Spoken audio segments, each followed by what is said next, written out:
following program is suitable for all ages. Buffone. A certain magic will always linger with the very name. It speaks of courage and fervor in the world's most brutal game. 55, worn by Doug Buffone, a Chicago Bear through and through. He demanded excellence of himself and anyone wearing navy blue. You tell me what's going on. This is moronic. We're going to get our whipped all the way down the line. I want somebody to get kicked in the and get out there and play. You're getting paid to play this game. I'm playing right. I don't mind you getting beat. I got my whipped many times. But I tell you, I took somebody down with me. You are a professional team. Act like one, for God's sakes. Football fans, this is Buffone 55. The John Buffone Show. Hello and welcome to another edition of Buffone 55, a fast-paced podcast breaking down the monsters of the Midway. Welcome, Bears and Redskins fans. Thanks for tuning in. I'm your host, John Buffone, and I'm coming to you live Tuesday night, September 17th over our Mix and a Large channel. Every week, we take an intense approach at analyzing the Chicago Bears with some in-depth analysis of their upcoming opponent. And here to help with that analysis is Ian Cummings, writer for Fansided's Rigo Rag. He'll join us in just a little bit, but first, I want to welcome my producer and trusty sidekick, Alyssa Barbieri. Alyssa, before we kick it over to you, from what I understand, the finale of Bachelor in Paradise is on as we speak, and you and Aldo, our engineer, are multitasking by watching it, I assume. Are you guys able to do both at the same time? I think we are, but if you hear any audible gasps, I think that that's going to be an indication that something's happening. But my full attention, half of my attention, no, most of my attention is on the phone 55. Well, that's good to hear since we're live on the air right now. But okay, we'll go with that. So, John, before we bring Ian in, I want to let our listeners know how our show works. So we begin and end the show with 5 questions that you have 55 seconds to respond to. That's John's way of dedicating Buffone 55 to Doug Buffone, his uncle who played 15 seasons for the Chicago Bears and wore number 55. So, John, let's get the first 5 in the books, and then we'll bring Ian in. I'm ready. Let's do it. Let's go. John, I want you to listen to the radio call from Sunday's thrilling conclusion to the Bears game. Scales down the ball, down to the hole from the right hash, angle to the left, good placement, boot by Eddie Pinheiro, kick to the uprights, then the kick is good for the win. Pinheiro with the narrow kick to send Denver down as time expires. Bears 16, Denver 14, they escape with the victory on the road. Rarely done here in Denver in the first 2 weeks of the season. Bears are 1-1, fade to black. So I know what my reaction was. I was hiding behind a chair and then all of a sudden jumping up. You would think that they'd won the Super Bowl, but what was your reaction to Eddie Pinheiro's dinero kick? And do you think your Week 1 pep talk did the trick? 55 seconds, and they start now.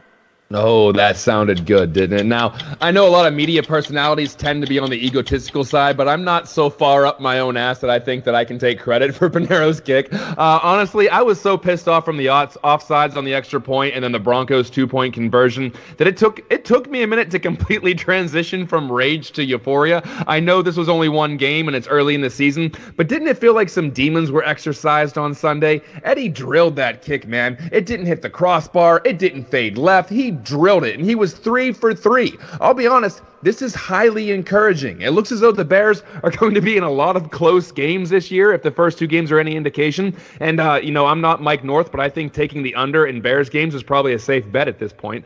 But if Eddie Pinheiro is who we hope he is, he's going to be a very valuable asset to this team this season. And unfortunately now, the real pressure's on. Once you show everybody you can do it, everyone will be expecting you to do it. We're in the honeymoon phase, but eventually we got to turn lust into trust here.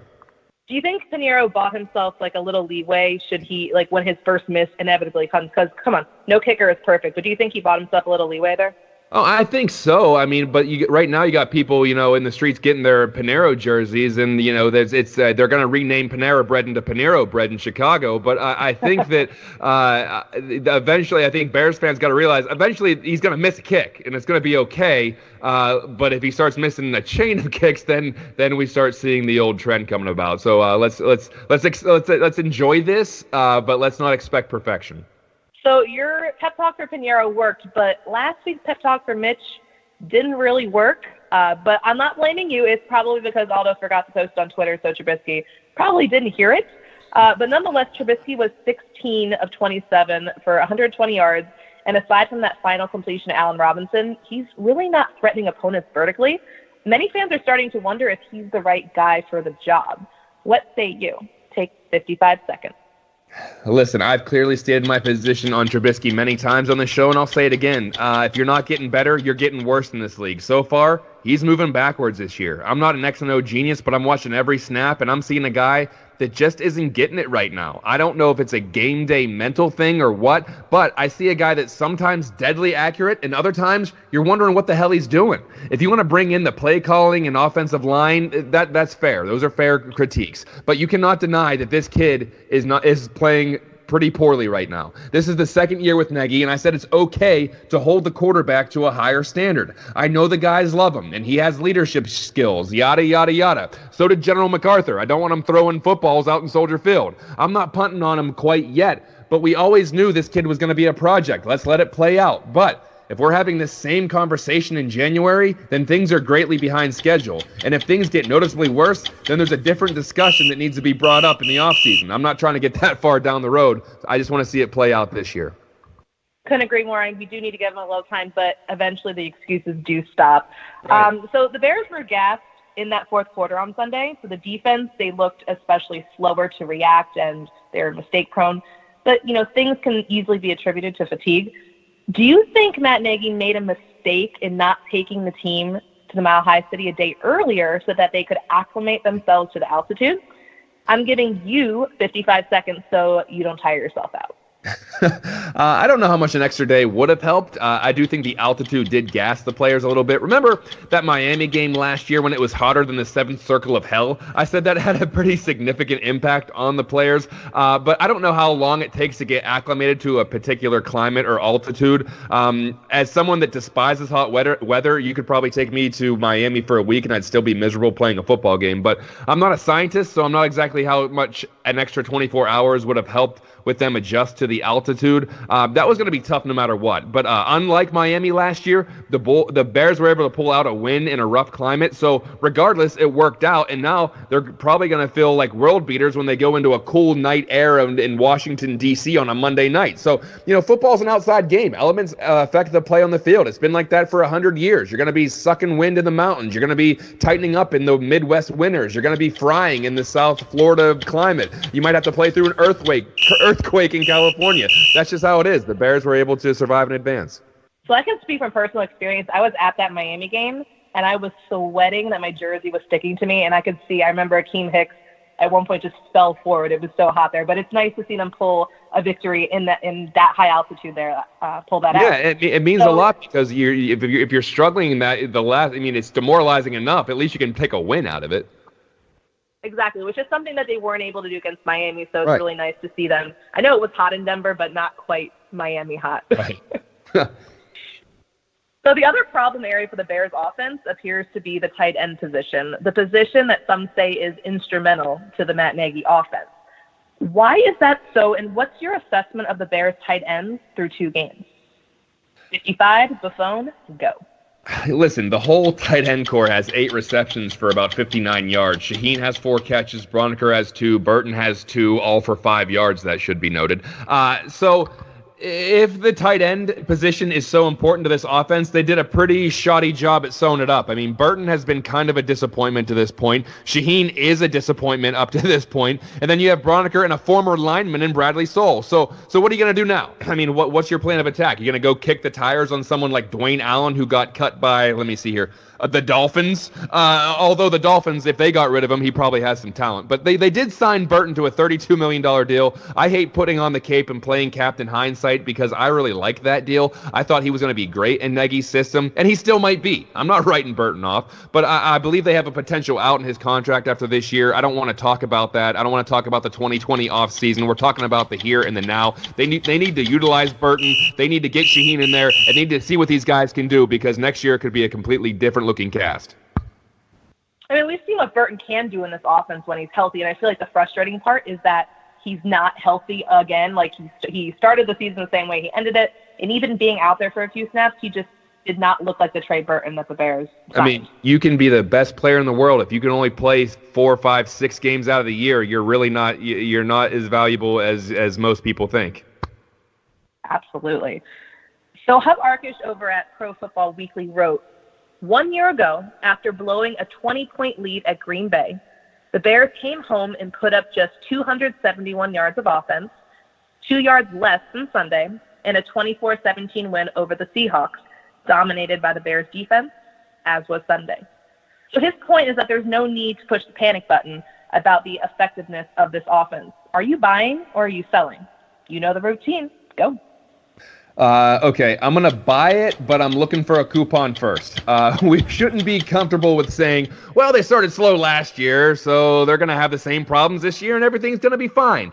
Listen, things are supposed to progress. I'm not a big fan of watching reruns. Every year, are we just supposed to expect things to suck offensively until they figure it out? Now, I don't disagree with what Arkush was saying at all. I think there is certainly potential that the offense could catch flight and we see an increase in productivity. And I'm just saying that we shouldn't be okay with that. Nagy is a very good offensive mind, and they're averaging 9.5 points per game so far. I'm going to be honest with you, that ain't gonna cut it in the NFL right now. I'm not mashing the panic button on the Bears by any stretch of the imagination, but I am kind of pressing on the WTF button. I mean, look at the offense. There's no reason for this. They have so many playmakers, and if they're gonna flip this magical switch at some point, they better do it soon. With that being said, I'm going to welcome in Ian Cummings, writer for Fansided's Rigo Rag. Ian, how you doing? Welcome to Buffone 55. I'm doing great, John. I gotta say, I'm loving the enthusiasm from you guys. I'm loving it. That's what we bring to the table. This is an hour of yelling, so we're happy to have you on here. Ian, you're the expert with the Redskins, so we want to know thy enemy. The first question I'm gonna ask you is, besides writing about the Redskins, I understand that you are a fan. So tell me the mood amongst Redskins fans right now. So with the 0-2 start, was this expected? Is it disappointed, or are we on track? What's kind of the mindset within Redskins Nation right now? Well, I'm like a half Lions, half Skins fan. I'm from Michigan, so that's kind of like a pit of sorrow right there. But oh man, I'm managing. But let me tell you, there's a few different subsets. There were some people who were really excited, kind of thinking of the best case scenario through the entire offseason, and that's fun. That's what the offseason's for, right?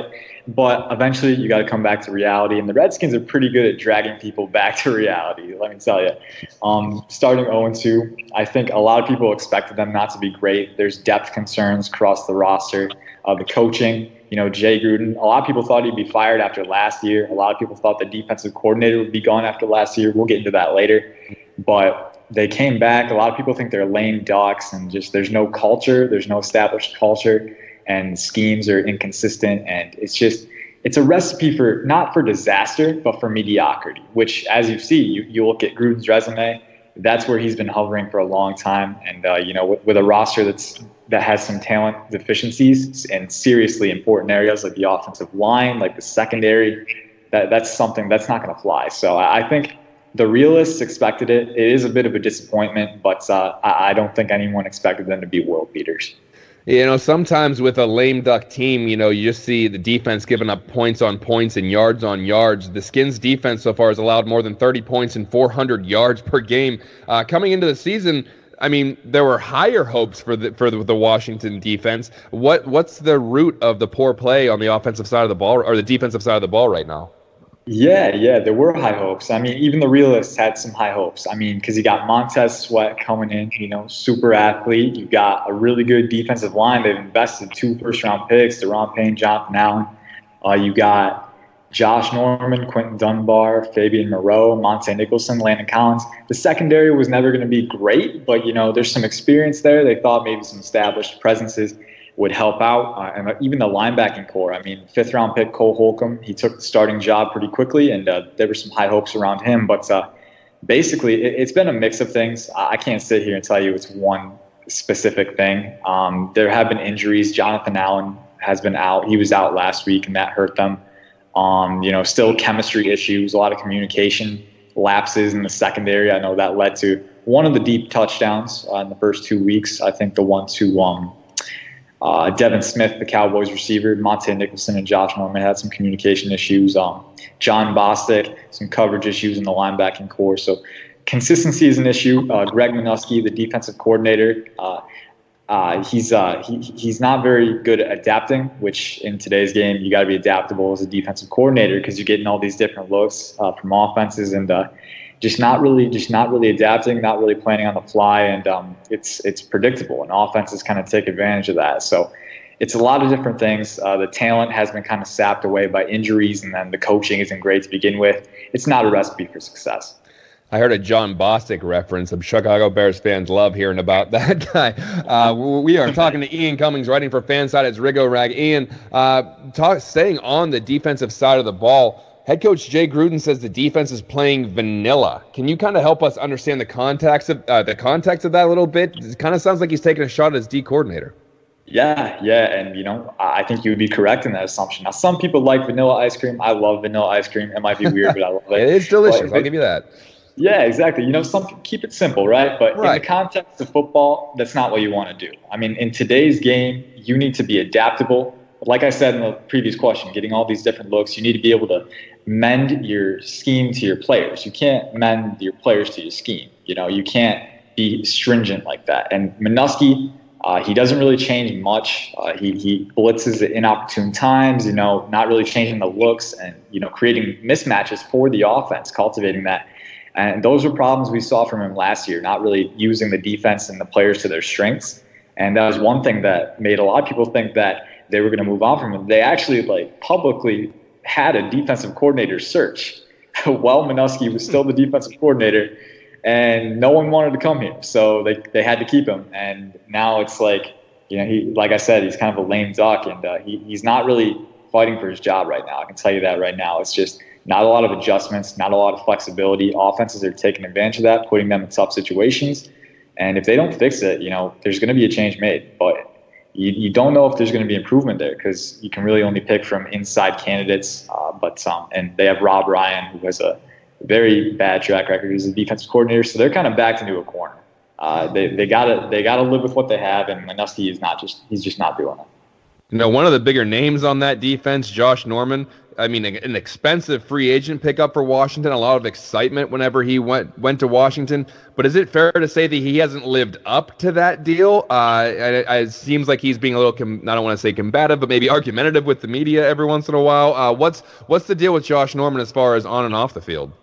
Yeah, Josh Norman, I wouldn't say he's lived up to the deal. It's a massive deal that he got. I will say, in the earlier years, he was still one of the better corners in football. You could say that. He was producing. He was generating turnovers. You could say that. Now, it seems like he is regressing a little bit. I think in a certain niche, he can be good. He's really good when he can sit back a little bit, make the reads, cut down on routes.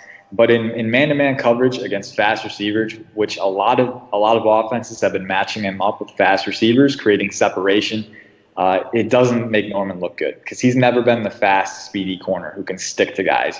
He's one of those guys who can make reads. He's physical. He's long, and part of that is Minuski not using him the right way.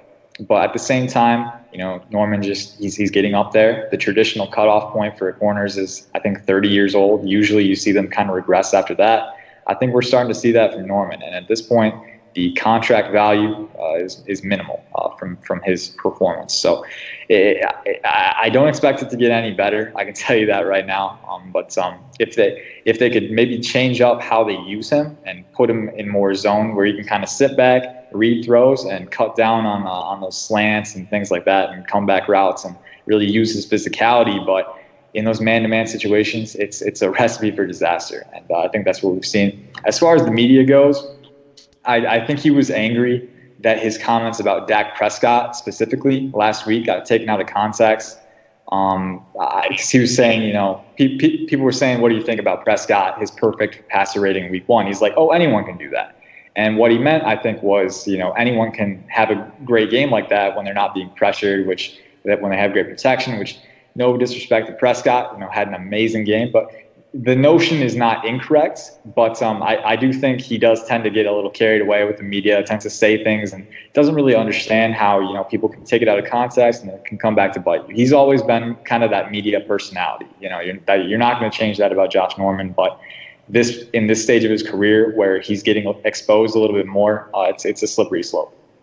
We're talking to Ian Cummings, writer for FanSided's Rigo Rag. Ian, a guy that's on the other side of 30, the better side of 30 in football, would be first-round pick, 26th overall, Montez Sweat. So far, 9 tackles, 2 of those for a loss. No sacks as of yet, but coming out of college, he really impressed scouts with some of his physical skills. What's the buzz about Sweat going around Washington right now? Yeah, he's almost on the better side of 20, almost, yeah. Not quite. Yeah, he's I'll tell you what, I was team Brian Burns coming out in terms of the edge rushers in the draft, but I liked Montez Sweat. 6'6", 260, impressive length, very impressive length, and he ran a 4.4 in the combine, which straight line speed is not that important for defensive linemen, but it's a testament to his athletic ability. So needless to say, they trade up to get him in the first round. Expectations are very high, and I wouldn't say he's met them yet. He definitely hasn't provided that disruptive presence as a pass rusher. I mean, this team's been looking for a guy to complement Ryan Kerrigan for so long, and now Kerrigan, he's on the other side of 30. He's starting to kind of go on that downward slope. Time is running out. I think that made people want Sweat to get off to a quicker start, and with the interior line, an imposing line, they really put a big investment into it. It had high expectations as well. I think people thought that it would just all come together, and it hasn't, which is fine. Sweat's a young guy. He's coming in. He's raw. He's still got to get the nuances of the game down. And I'm not going to overreact to the slow start. Some people in the Redskins fan base are. People are saying, oh, he's a bust already. No, it's not quite that bad. But he does need to kind of learn how to use his hands a little bit better to work and gain leverage against NFL offensive linemen, because these linemen, they've been in the game longer. They know how to manipulate that leverage and manipulate those pressure points. And Sweat he's just not quite there yet. But he's got all the traits. I expect it to come together. If not, later this year, maybe next year. But he's definitely got the upside. I wouldn't be too concerned about the slow start. But for a team that wanted to win now, even if they weren't ready to win now, they weren't ready to accept that, it is a little bit of a dampener.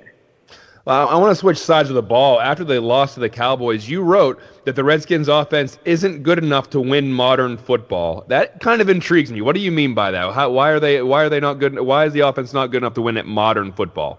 Yeah, it's a number of things. Kind of like the defensive answer. You got to be adaptable. But it's not defense. It's kind of a reactionary adaptable. Offense is kind of like you got to be able to put pressure on defenses in multiple ways. You got to have offensive balance, which that doesn't mean 50 run plays, 50 pass plays. That means getting the ball to your playmakers an equal amount, equitable. And you got to always keep the foot on. You got to keep the foot on the gas pedal. And Jay Gruden, credit to him. He's really good at scheming plays, particularly pass plays. He'll scheme guys open, but his game flow. He gets out to a lead and then he just sits on it. And three and out, because, they're trying to establish the run, but in actuality, trying to establish the run kind of creates an inefficiency for your offense, because running plays are inherently less efficient, and with a bad run blocking line, which the Redskins offensive line is pretty bad at run blocking so far this season, that's just going to get you in a hole. That's what happened with the Eagles. They were up, I think, 21-7 at one point, and then they just sat on that lead, and the Eagles scored 32 straight points, and it was not even close. And then against the Cowboys, they got out to a 7-0 lead. Gruden's like, all right, I can play ball control. But really what's happening is, you're conceding those long drives because you're sapping efficiency away from your offense by trying to establish an identity as a running game. And then it's giving more opportunities to the other team. So you've always got to keep the foot on the gas. You got to take those shots. You got to scheme guys open. I think the league is moving to more of a passing league. We saw that with the Bears breakout last season. They were kind of implementing more of those concepts. Matt Nagy was. Jay Gruden knows how to scheme guys open, but the game flow is not up to the standards in modern football. And I think that's one of the downfalls for this offense. And I don't see it changing anytime soon because old dogs, frankly, don't learn new tricks. Yeah, that'll be interesting to see if that progresses or if it regresses, because we always say if you're not moving forward, you're moving backwards. So I want to stay on the offensive side of the ball. Our draft analyst, Danny Shimon, was gushing over Terry McLaurin down at the Senior Bowl. He said his production at Ohio State was hindered by the amount of talent the Buckeyes had on their roster. But it was clear to Danny that McLaurin had the skills to play at a high level, and as usual, Danny appears to be correct on this one. Can you tell us a little bit about the buzz on this young wide receiver? Yeah, it's I would say Danny made the right call there. I think that McLaurin, he came in, there wasn't a lot of hype around him. Most of the appeal was he's a high character guy. He can play special teams very well. And I think the Redskins, when they were evaluating him, they kind of thought about hey, he's a high character guy who can kind of fulfill a multitude of needs. Then they get him in the practices and stuff, and they're like, man, this guy's got legit 4.35 speed. He's tough. He's got a compact frame. He can be a complete number one receiver. And, he's come out. His attention to detail is striking with his routes, very good route nuance. And he's got the speed, as we saw in week 1, to break away and be that deep threat too. So a really complete threat. But part of his breakout has also been the situation of the Redskins receiving core. You won't find a bigger Trey Quinn fan than I am. There was a really weird phase last offseason where people started making Chuck Norris jokes for Trey Quinn. I don't know why, but he reached cult fandom status, and he's got the long flowing locks, but I'll be the first to concede the Redskins receiving core was not proven at all. I think one of the most unproven cores in the NFL. So there's opportunity for someone to break out if they have the traits, and I think that's what we've seen with McLaurin. I wrote an article a couple weeks ago that he's a must-buy fantasy asset, and I think I can rest on my laurels with that one. I drafted him in like the 15th round, and he's my starter now. So it's really a combination of his own traits and the situation, but it's really amalgamated for him to break out and take that premier role, and he's running with it. Definitely appears to be a fantasy still this season. We're talking to Ian Cummings, writer for Fanside as Riggo Rag. Let's go to a guy that's not so young, one of the ageless wonders in the league, Adrian Peterson. He's rushed for almost 1,600 yards and scored 14 touchdowns in 14 games. I mean, to put this mildly, he's kind of hurt the Bears in the past. So I'm trying to say that without my heart exploding. But what has to happen for Peterson to complement those stats next Monday night against the current Bears roster with Peterson and his current mid-30s body? Well, I'll tell you what, Bears fans out there, if you're out there watching Adrian Peterson highlights to prepare, to prepare yourself for sorrow or whatever, don't worry. He's not the same guy that he was back when he was in the NFC North. He's still got the physicality. He's still got the vision. He's not as spry. He's not as quick as he used to be. But he does bring some utility. I think for him to bring those doomsday days back to the Bears, I think he needs to. You got to have a good day from the offensive line, run blocking. That's something they haven't gotten yet. I don't expect things to change substantially over the course of 1 week, but hey, you never know. I think maybe Peterson it'll ignite a fire for him to go up against a team that was a former rival for him. So we'll see. But traits-wise, he's not the same guy he was, but he is still a legitimate threat in a sense. I wouldn't say he can create for himself as well as he used to. Just when you get older, I mean, running backs just inherently, they have a shorter shelf life. Adrian Peterson is kind of an outlier. He's kind of pulling a Frank Gore. I don't think anyone expected him to do that, but he's out there. He's still kicking. But I think the Redskins offensive line really needs to help him out because last week, his first start after he was benched in week 1, a lot of big commotion around that, but he gets the start, and I think he had 10 carries for 25 yards. And what I said earlier, they tried to predicate the offense on him for like a little bit, and it did not work. He couldn't really find space consistently. I think if the blocking doesn't improve, that's what you're going to see, especially against a really menacing Bears front. So we'll see. But I'm not optimistic about that. I think you guys will be fine. You can sleep well at night. That is comforting, and I appreciate those sentiments. I want to talk about another guy that's been hanging around the NFL for a while, Case Keenum. His numbers really aren't that bad, but one thing that we know about Case Keenum is sometimes his stats can be deceiving. Can you give us kind of a behind-the-curtain look at Case? What's really going on? What's the feeling about him in Washington? Yeah, I'll say you're correct. His stats have been deceiving. I was a big proponent of starting Dwayne Haskins right off the bat. I thought he would have benefited from that experience, and I thought he was ready too. He was nearing readiness, and the best way to make a rookie quarterback learn is to give him those live reps. But they started Keenum, which is fine. They thought they could win with him, but Keenum's been efficient. He's been kind of efficient. He's kind of an average quarterback. I wouldn't say he's quite at the level he was with the Vikings. But a lot of people like to pull out that year and say, like, hey, you can win with Case Keenum. You need like a perfect team to win with Case Keenum. And the Redskins don't have a perfect team. And a lot of his stats have been in garbage time. In week 1, they kind of got off to a fast start. And Keenum was really pushing the envelope. He was hitting guys downfield. We saw a little bit more of his inconsistency later on. He missed a wide open deep shot to McLaurin.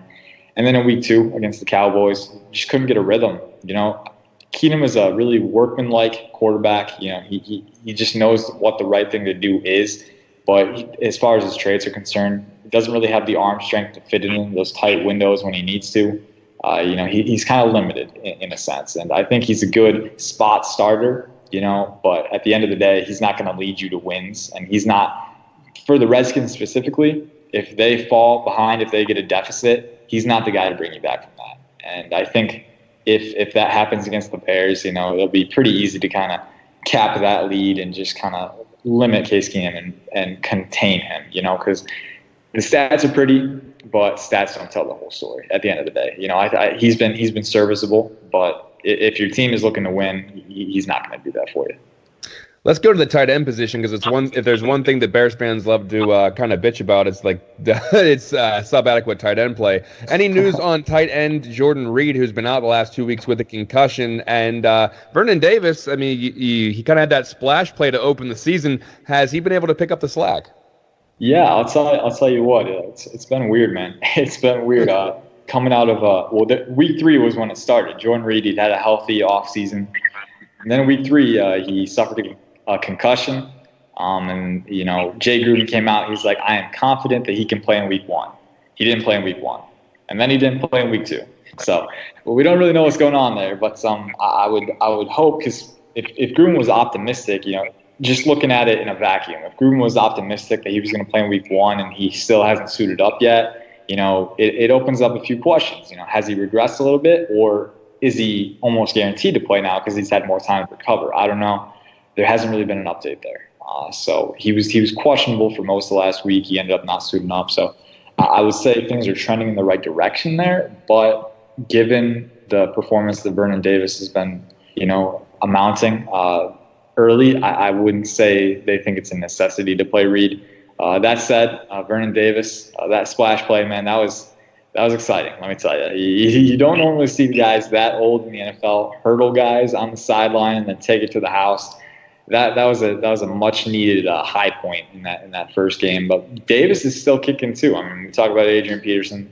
This Redskins team has a lot of veterans that are still kind of prolonging their careers. They're very productive careers and prolific, and he's been exactly what they need from that role. He can fill in and fulfill that role pretty nicely. But he's not, at the end of the day, he's not Jordan Reed. He can't get that separation over the middle as well. And drops have kind of plagued him in the past too. So it's going to be a little bit of a downgrade. I don't think the reliability is quite there for either of those guys in the capacity that you want it to be. But if Reed comes in, it'll at least give him some versatility. Maybe they can use more 2 tight end sets. But if he doesn't, it's really, I wish I could give you a concrete answer. I wish I could give you guys for sure, he is going to play or he's not, so you know what to expect. But things are kind of cloudy right now in Ashburn. So I'll get back to you on that. But I don't know. But between Davis and Adrian Peterson, you guys are fielding a hell of a 2009 Pro Bowl team. I do want to talk about Trent Williams. Former defensive back D'Angelo Hall recently said Trent Williams could return to the team sooner rather than later. Is sooner, could that potentially even mean this week for, Monday night's game? I would say no. I would say no there. It's been a weird saga too. The Redskins are just full of surprises, man. Let me tell you. And surprises and just straight up, you don't know what you're expecting. It's weird. But yeah, a couple weeks ago, D'Angelo Hall, he was on a podcast. Well, first off, a couple weeks before that, he was like, Trent Williams is definitely not coming back this week. That was in preseason. Then a couple of weeks later, he said, yeah, he could come back sooner rather than later. And then Trent Williams was actually spotted in the D.C. area, I think, before week one. I think it was before week one. And then he was on his Instagram story. People really vet this stuff, man. I'm not very emphatic about it, but some people, man, they follow it step for step. And his Instagram story, I think on it was like he was somewhere near the desert or whatever. So he's just off doing his own thing. I don't expect him to be back for week 3. I know he has to be back, I think, before week 10 so that he can accrue a full season and not forfeit those salary bonuses. So I think that's the latest we'll see him, but I don't expect him to see him week 3. I feel like we would have seen a little more momentum on that front at this point. And it's almost Wednesday. We haven't heard anything. I wouldn't expect it to be something to just jump out, And also, you've got injuries. You got the Patriots, their tackle went down. You've got, I think, the 49ers, their tackle went down. So maybe trade talks could be in the works there. I don't know. That's also a possibility. But as far as Williams suiting up and providing that help for the Redskins offensive line in week 3 against the Bears, I would say that's a no-go. All right, one last question for me before I throw you to the hyenas in the chat room here. On special teams, Dustin Hopkins, pretty reliable veteran, hitting over 85% of his kicks. Anything of note to report on the Redskins special teams? Any exciting, explosive plays, reliability, as exciting as special teams can be? Anything worth of note? No, we've got no double doinks over here. We're pretty peaceful. That's never going to stop. I had to do it. I understand. But yeah, if you want to talk about exciting guys, I guess Tress Way. He's Redskins fans love to pull the card. He's the best punter in the league. I mean, that's all we got, man. We got to take the wins where we can get. We got the best punter in the league over here. But Tress Way has been good, downing a lot of punts inside the 20. I would say he could be a problem for that Bears offense if I'm being honest. You don't normally hear that, but downing punts inside the 20, and for the Bears offense that's kind of struggled to gain momentum this season, that could be tough. Trying to start drives that far back. Dustin Hopkins has been good too. He's been consistent. Nothing really bad to report on that front. That's if there's one area of Redskins football that's consistent, it's the special teams group, which it's kind of ironic because that's the ultimately it's important, but it's ultimately the least important on the grand scheme of things. But they've been good there. Nothing to complain about. I'm not going to discount the value of a good punter, given the fact that if the Bears offense has a lot of long fields, that's not exactly a great scenario for a sputtering offense. So that is something of note. Alyssa, I know you've been interacting with our Mixlr chat room about football and The Bachelor, which we're going to have a talk about in a little bit. But any questions from our friends and for Ian about this coming game? Yes, I have 3 questions. Hi, Ian. How you doing? Doing good. So we were talking about this in the chat room a little bit. Why are the Redskins 0-2? They're very blanket. That's a loaded question. I would say it's they haven't, I don't want to give them credit because ultimately if you're losing, you're doing something wrong. But they have had a tough slate. You play the Philadelphia Eagles, who were a playoff favorite in week 1. That was rough. And they had a lead for some of that game, give them credit. And then week 2, you play the Cowboys, who, with Kellen Moore as their offensive coordinator, man, the Cowboys are rejuvenated. They look like a serious, legit Super Bowl threat almost. I would say that defense is very good.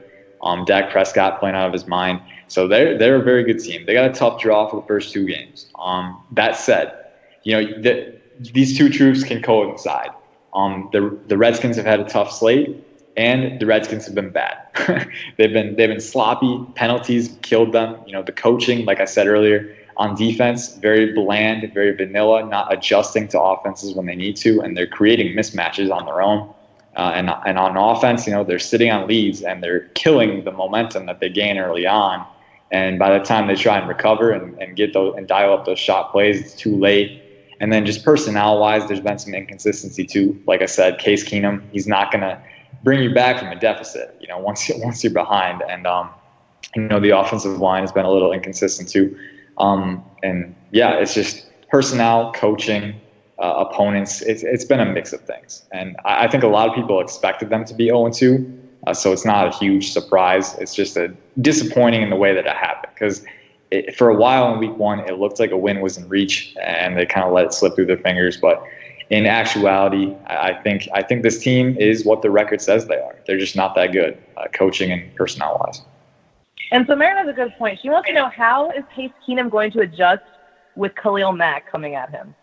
Ooh, oh boy, I don't know if he is, man. Khalil Mack he's a terror. He is a terror. Case Keenum does not do well under pressure. I think that's one of his big things. And going up against Donald Penn will be a task. Donald Penn he's actually been okay at tackle, but he's old. He's not mobile. I think Khalil Mack will get the best of that matchup quite often, and it's going to be tough for Keenum. We've seen Keenum in the first couple weeks when he was impacted by pressure. He would force throws a little bit. He would rush it.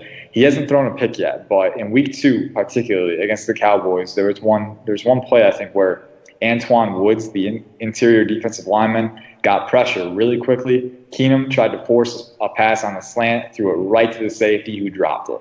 And, Keenum doesn't have the arm strength, like I said, to kind of force it in there really quickly and make those precision throws. And so that's going to lead to opportunities for defensive backs. Ultimately, if Matt can get quick pressure, it's going to make Keenum more volatile, exactly what you don't want Keenum to become. And it's going to lead to mistakes. And I think, the offensive line really needs to come to play, because that Bears defensive line, Akeem Hicks, Khalil Mack, Roy Robertson-Harris, that is not a pushover group. They're going to bring the fight early. They're going to bring the fight hard.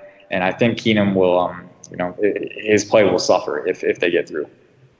So if the Bears offense runs the ball, how many rushing yards do you think that they're going to get? Well, I hope they get a lot, because I got David Montgomery on my fantasy team. But I'm not sure. I think a lot of it depends on if Jonathan Allen is back. He's been dealing with a injury for a little bit, and if he can come back, he's a big force on that defensive line. Just a very versatile guy. He can stop the run. He can rush the passer. Deron Payne's doing good too. I think Cole Holcomb's been good. I would say though, the Bears offensive line, man, that's a really good unit. You got Cody Whitehair. I'm blanking on the other names, but you guys know them. It's a good group, and I think it'll be a tough fight. A lot of it depends on if Allen is back, because if he's back, it increases the depth of the defensive line and the fortitude as well. But I would say, well, okay, if I want to go through the entire game right now, I would assume the Redskins fall behind. I would assume they fall more behind. And then I think the Bears can accumulate some rushing yards. I think Montgomery has a chance to eclipse 100 yards. We'll see. And this defense is prone to big plays too, once in a while. So you might see one of those break through.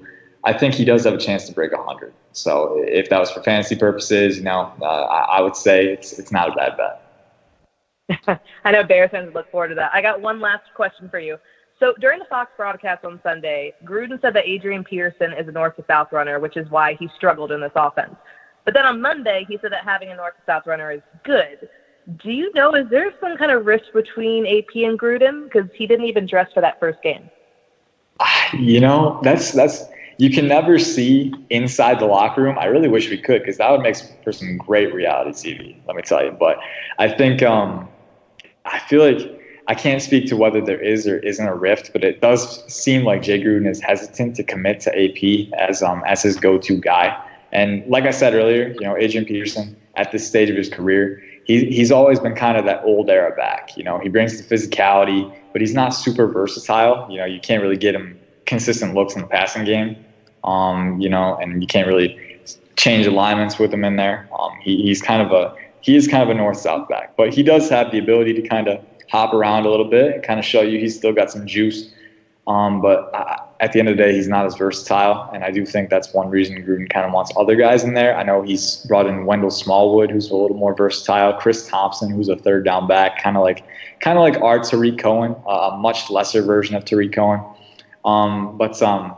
Yeah, he values versatility from his running backs, for better or worse. Peterson is a guy with a lot of yards behind his, to prop him up, his status, and but ultimately, I think his rushing style is inefficient, and I think that's what Gruden's getting at. I do think there is a little bit of a rift, if not between Gruden and Peterson, then between Gruden and the players, because I know Morgan Moses, the team's right tackle, he literally came out after week 1 and said it's a slap in the face to bench Adrian Peterson. So you see Peterson is a guy with a lot of respect among his peers, and to bench him. Peterson's been pretty professional about it. He said, I'm going to do whatever they ask me to do. So I don't think there's necessarily a rift there, but there is some confusion as to what Gruden wants to do and what he's able to do, and ultimately, how it impacts the locker room, because culture is volatile. Let me tell you, it's fragile, and it doesn't take much to kind of throw it awry, and I think that's a little bit of what we're seeing with the Redskins. I think that impacted them in week 1. You can't speak to how much it impacted them. I don't think it was like the reason they lost, but every little thing contributes to just a little bit more dysfunction, and it can be the thing that throws your season in the tank, and I think that's what we're seeing, if not between Peterson and Gruden, then between Gruden and the rest of the team, kind of losing faith. Excellent, Ian. Well, thank you so much for your time. We really appreciate it. Please tell our audience where they can find your work and interact with you on social media. Yeah. So Rigo's Rag, it's a fan-sided Washington Redskins site. If you want to hit me up on Twitter, ask me some more questions. It is at Ian_Cummings_9. Straight up, Ian Cummings 9 was taken, so I had to improvise a little bit. But you know how it is, so that's where you can find me. And Rigo's Rag, I think it's just at Rigo's Rag if you want to see some of our content. So Twitter is a strange beast. That's Ian Cummings, writer for Fansided's Rigo Rag. Ian, thank you so much for being on Buffone 55. We'll talk to you down the road. Yes, sir. Thanks for having me. Absolutely. All right, we're going into the second half.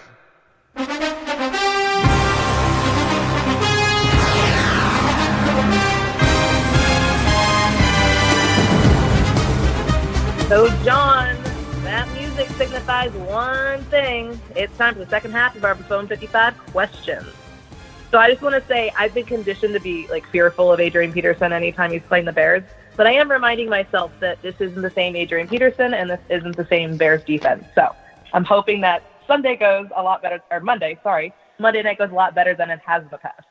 Yeah, I still have some PTSD from Adrian Peterson, so it's going to be hard not to just assume he's going to break off a 70-yard run at some point. And if he did, it probably would be against the Bears. Exactly, yeah. I'm knocking on wood. Okay, so let's get to our next set of questions, John. And while we traditionally do 5, I'd like to go to OT here, so be prepared. Okay. So do you think that this week's opponent represents an opportunity for Nagy to open the playbook up a little bit for Mitch, meaning have him throw more passes to a wide receiver group that's yearning to be involved in this pass game? Or should the emphasis be on the running game? You have 55 seconds. Starts now. Listen, I don't care if they're playing the Washington Redskins or the 2000 Ravens. The offense needs to take the training wheels off. Having a V8 engine means nothing if only 2 cylinders are firing. Why have Allen Robinson, Taylor Gabriel, Anthony Miller, Tariq Cohen, and the rest?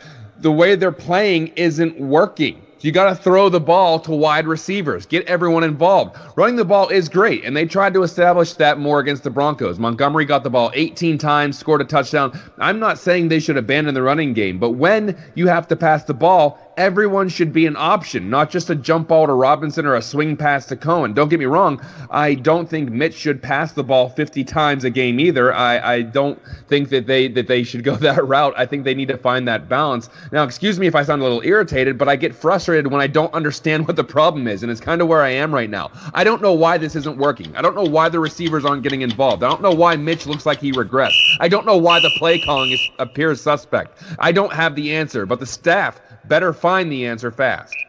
And I feel like if there's any opportunity for Mitch to finally get on track in this offense in general, it's against this 30th ranked Redskins defense. So let's hope that they finally kick it into gear. Now's the time. This is exactly the time. So the Bears finally got their first turnover on Sunday, the Kyle Fuller interception. Last season, the Bears led the NFL in interceptions and were third in turnover differential. Do the Bears have to match those kind of stats to be a playoff team in 2019? You've got 55 ticks. Well, that would be nice, wouldn't it? I'm not going to go set an arbitrary number for the defense to get because it's highly dependent on the efficiency of the offense. If the offense gets jump-started and pulls its weight, it takes the pressure off the defense to constantly make plays and get interceptions and cause fumbles and turnovers.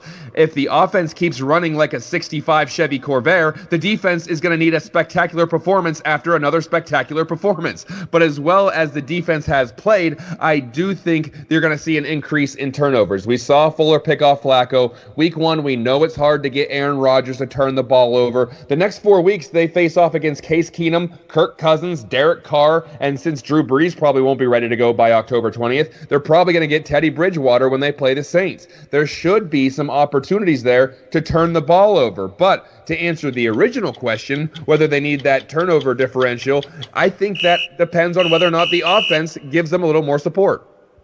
Agreed. And the Bears defense, they're going to have an off game. It's going to happen eventually. So that's when you're going to need your offense to step it up. We've seen the defense step it up for them countless times. So hopefully the offense can get it together so that the defense doesn't have to be perfect every game. Fully agree. So Anthony Miller, the receiver that Ryan Pace traded back into the second round in 2018 to acquire, he's been virtually non-existent in this offense in the first 2 games. Is there a problem here, or is his slow start reasonable given the off-season surgery he had? 55 seconds? Go ahead.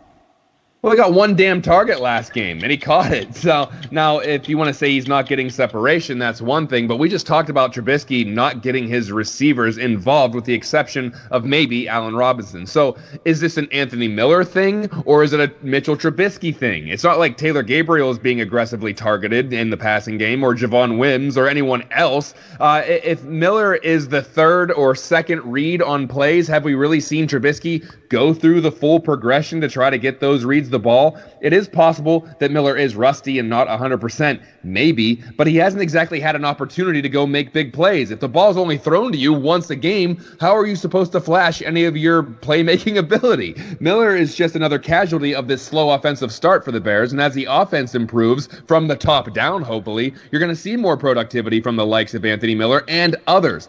I love Anthony Miller. I still have confidence in his ability, and I'm excited to see what he can do in the future, but everyone's in a rut right now, and he can be part of that turnaround. And it feels like the only receiver that exists right now is Allen Robinson. Mitch is going to have to be able to spread the ball around. That's what you should be able to do in this offense, and Anthony Miller is that kind of target. We're so excited for what he's going to do this year, but he hasn't been given that opportunity to show that. So hopefully this Redskins game will be an opportunity to do just that. Let's hope. So given what you've learned about the Redskins, thanks to our guest, Ian, what concerns you about the Bears' upcoming opponent? The clock starts now.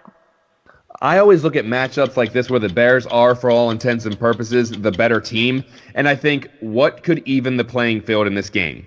Turnovers and letting up big plays on defense. Well, the turnovers are going to be on the Bears' offense to control. So I'm thinking the big plays. I'm going to reference last year's Miami game again. Remember Albert Wilson torching the Bears on quick passes? Brock frickin' Osweiler tossing for 380 yards? Brock Osweiler. The ageless Frank Gore ripped off some huge runs and had over 100 yards on the day. So I look at this Washington team, and I watched a good amount of their game with Dallas, and I see this kid, Terry McLaurin, burning people. Should have had another long touchdown, but Case Keenum missed him. Averaged 12.4 yards per catch. He hauled in 1 touchdown. They do have some young playmakers. I thought Trey Quinn played well. Chris Thompson is still there and can get things done running and catching the ball. I want to make sure that Washington doesn't hit on any of these quick strike points, because nothing makes a team believe they can win the game quite like pulling off a big play and scoring 7 points in a matter of 5 seconds. So limit the home runs, make the less talented team attempt to nickel and dime you. I think that's what the Bears have to do. Now I'm having flashbacks to that Miami game, and I'm really hoping that is not the case on Monday night. It was terrible. Albert Wilson, over, I think, 200 yards receiving or something like that, close to that, 2 touchdowns. I still remember before the game, I was like, Brock Osweiler, there's no way. They're going to Bears by 50. And then that ensued. They got lit up by the Brock Lobster. Yeah. The Brock Lobster. Awesome. So Aldo and I deliberated over who you should deliver your weekly pep talk to. And I convinced him that it's the offensive line. Yes, they played much better in week 2, but I still expect more consistency out of them. So they need the Buffone boost. I've turned off the clock. Take it away. Hey, fellas. Not a bad performance last week, but as you all know, things could probably be better.